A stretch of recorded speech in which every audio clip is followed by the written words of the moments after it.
जय हिंद, वंदे मातरम। दोस्तों, आज के इस वीडियो में जानेंगे हम देश दुनिया की तमाम सबसे बड़ी खबरें। तो सबसे पहली खबर निकल के आ रही है बिहार से।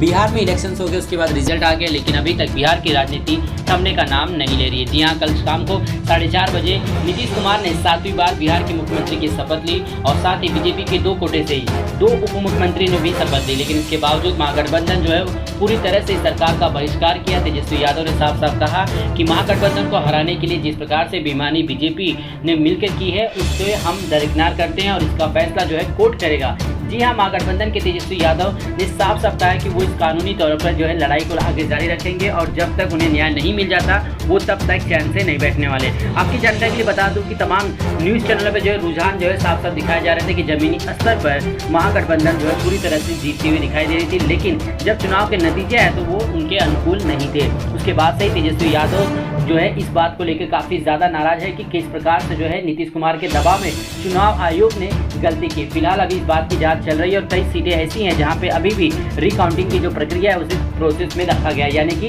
वापस से काउंटिंग की जा रही है उनकी तसल्ली के लिए। फिलहाल इन तमाम चीज़ों पर चुनाव आयोग ने अपनी तरफ से कहा कि इसमें किसी प्रकार की धांधली या जो है धोखाधड़ी नहीं हुआ है। पूरी तरह से जो ईमानदारी के साथ ईवीएम के मशीनों की गणना की गई, उसमें जितने भी वोट पड़े वो काउंट किए गए और किसी भी प्रकार की कोई भी गुंजाइश नहीं है कि ईवीएम में किसी प्रकार की छेड़छाड़ की गई हो। लेकिन अभी तक जो है पूरी तरह से जो है तेजस्वी यादव अभी तक पूरी तरह से संतुष्ट नहीं है। तो दूसरी तरफ बीजेपी की जो है बहुत बड़ी मुसीबतें सामने निकल के आ रही है, क्योंकि सुशील मोदी को डिप्टी सीएम ना बनाए जाने की वजह से कई कार्यकर्ता जमीनी स्तर पर इस बात को जो है विद्रोह लेकर सामने निकल चुके हैं। जी हम बात कर रहे हैं बीजेपी में इस समय जो है कला की जो है राजनीति देखने को मिल रही है। बिहार की राजनीति में एक बार फिर से मुख्यमंत्री पद पर तो नीतीश कुमार को बैठा दिया गया, लेकिन बीजेपी कोटे से जो सुशील कुमार मोदी का जो टिकट कटा उसको लेकर जमीनी स्तर पर कार्यकर्ता काफी ज्यादा नाराज दिखाई दिए और कई जगहों पर प्रदर्शन जारी है। बीजेपी में कहा जा रहा है कि इस प्रकार फूट पड़ चुकी है कि नीतीश कुमार को जल्द ही मुख्यमंत्री की कुर्सी से शायद उतरना पड़ सकता है। लेकिन फिलहाल जो है अभी तक इस सभी बातों पे जो है अटकलें लगाई जा रही है और इस सारे बयान जो है वो जमीनी स्तर पर कार्यकर्ताओं के द्वारा दिए जा रहे हैं और प्रदर्शन लगातार जारी है, क्योंकि वो चाहते हैं कि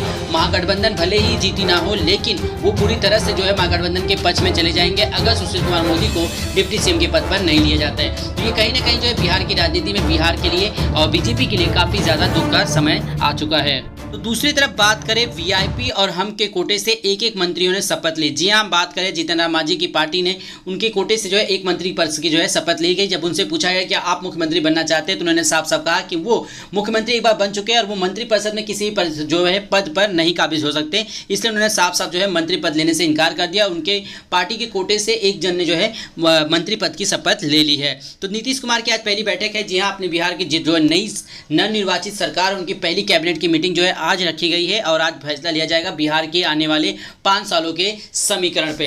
तो चलते हैं हम अपने अगली सबसे बड़ी खबर निकल के जो सामने आ रही वो है लव जिहाद पर कानून बनेगा। जी हाँ दोस्तों, हम बात करें लव जिहाद पे जो है लगातार नई खबरें आती रहती हैं और मर्डर्स की खबरें आती रहती हैं और लोगों पे जो है कहा जा रहा है कि अगर 5 साल की सजा का जो इसमें प्रावधान दिया जाएगा, लेकिन अगर आप अपनी स्वच्छता से यानी कि अपनी मर्जी से अपना धर्म बदलना चाहते हैं तो आपको 1 महीने पहले जो है अर्जी जारी करनी होगी। जी हाँ दोस्तों, हम बात करें मध्य प्रदेश में लव जिहाद को लेकर अब गृह मंत्री नरोत्तम मिश्रा का बयान सामने आया। उन्होंने कहा कि मध्य प्रदेश में लगातार सामने आ रहे लव जिहाद के मामलों को रोकने के लिए सरकार कानून बनाएगी। सरकार की इसे लेकर धर्म स्वतंत्रता कानून बना रही, इसके लिए आगामी विधानसभा सत्र में विधेयक लाया जाएगा। कानून लाए जाने के बाद गैर जमानती धाराओं के तहत मुकदमा दर्ज किया जाएगा और 5 साल की कठोरतम सजा दी जाएगी। इसमें बहाकार, प्रलोभन और डराना धमकाना अपराध होगा। सहयोग करने वालों को भी होंगे मुख्य आरोपी, यानी कि धर्म परिवर्तन में अगर कोई सहयोग करता पाएगा तो उसके खिलाफ भी जो है कार्रवाई की जाएगी। नरोत्तम ने लव जिहाद कानून को लेकर कहा कि इसके तहत जो है गैर जमानती धाराओं में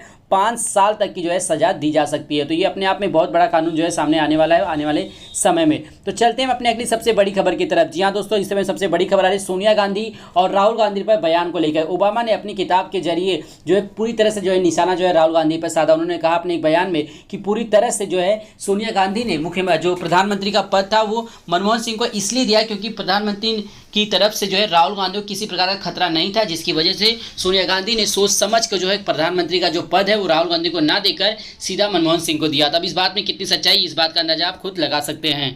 तो अगली सबसे बड़ी खबर निकल गई कांग्रेस पार्टी को लेकर। जी हां, बिहार में हुए भयंकर हार की बात कांग्रेस पार्टी आज अपनी समीक्षा पर बैठेगी, यानी बिहार में हुए हार की समीक्षा की जाएगी। आखिर किन वजहों से बिहार में कांग्रेस की इतनी बुरी हालत हुई, आपकी जानकारी के बता दूं कि 70 सीटों पे बिहार में जो है इलेक्शन लड़ी थी कांग्रेस पार्टी और मात्र 19 सीटों पर ही जीत दर्ज कर पाई, जिसकी वजह से बहुत ज़्यादा नुकसान उन्हें झेलना पड़ा। अगली सबसे बड़ी खबर आ रही है जी हाँ, रीता बहुगुणा को लेकर। जी हां, भाजपा सांसद रीता बहुगुणा की 8 साल की पोती पटाखे फोड़ते हुए झुलस गई और मौत, घरवाले चीखों की बच्चों की शोर समझे। जी हां, हम बात कर रहे हैं इलाहाबाद में भाजपा सांसद डॉक्टर रीता बहुगुणा जोशी की 8 साल की पोती को किया सोमवार देर रात मौत हो गई।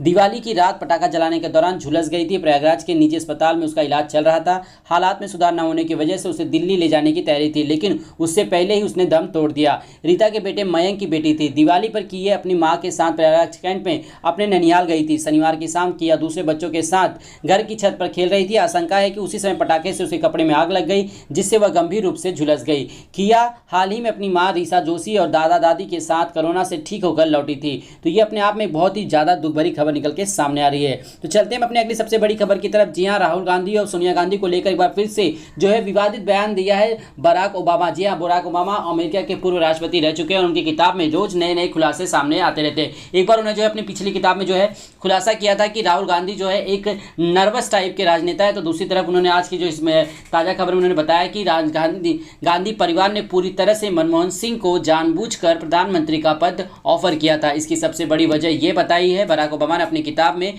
कि इससे राहुल गांधी को कोई खतरा नहीं था और आने वाले समय में राहुल गांधी जो है उनका पदभार संभाल सकते थे, लेकिन ऐसा हुआ नहीं। तो दोस्तों, इस बात को लेकर जो है सोशल मीडिया और भारतीय न्यूज चैनलों पर काफ़ी ज़्यादा जो है वाहवाही लूटी जा रही, लेकिन ये कहाँ तक सही है इस बात के अंदाजा आप लगा सकते हैं कि कोई विदेशी यानी कोई दूसरे देश का व्यक्ति अगर हमारे देश के राजनेताओं के खिलाफ इस प्रकार के टिप्पणी करता है तो उसमें उसे सही ठहराना कितना हद तक सही है इस बात का अंदाजा आप खुद लगा सकते हैं। तो चलते हैं अपने अगली सबसे बड़ी खबर की तरफ। जी हाँ दोस्तों, एक बहुत ही बड़े क्रिकेटर ने जो है काली पूजा को लेकर काफ़ी विवादास्पद बयान दिया था, जिसकी वजह से उसे माफ़ी मांगनी पड़ गई। जी हाँ दोस्तों, हम बात कर रहे हैं साकिब उल हसन की।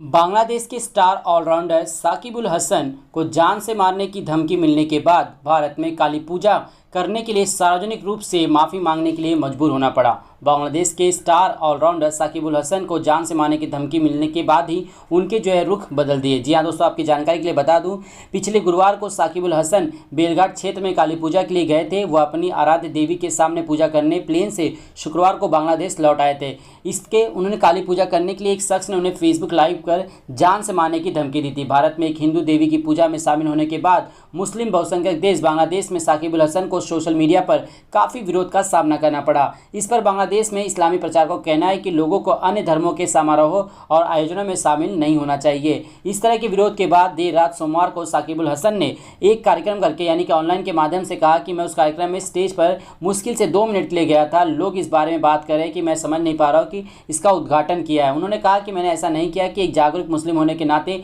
मैं ऐसा नहीं करूँगा, लेकिन शायद मुझे वहाँ नहीं जाना चाहिए था और इसके लिए मैं माफ़ी चाहता हूँ और सभी से माफ़ी मांगता हूँ। तो दोस्तों, इस प्रकार आज की उम्मीदें हैं यहीं पे खत्म। तो मिलेंगे अपने नेक्स्ट वीडियो में, तब तक के लिए धन्यवाद।